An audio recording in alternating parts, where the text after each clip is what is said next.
Hello. Are there days when you are very frustrated with the people around you? Of course, if people don't do what we want them to do, it can be frustrating. I totally get it.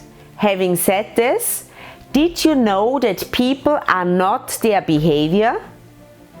This is a presupposition from NLP, Neuro Linguistic Programming, and I would like to explain this concept to you because it is very relevant if you are leading a team.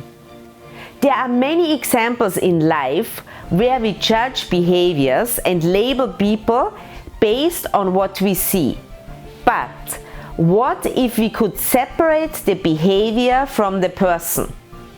Here's what I mean. If you provide feedback and you say, "You are always late," you attach the behavior to the person. With that, you risk that this behavior becomes part of the person's identity. I am the person who is always late. A better way of saying it would be, being late on our team is unacceptable. What can you do to be on time? It is true. People are not their behavior, and the worst behavior you see at work is there because it is accepted or nobody knows what to do about it. What if you stopped judging people? You may know their name, but you may not know their story.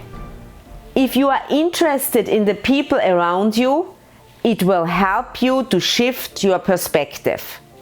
That's why I encourage you to accept people with all their humanness, which includes their strengths and weaknesses.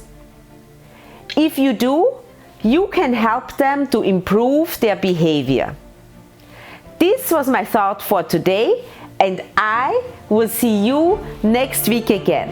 Until then, be happy, be healthy, and be at your best.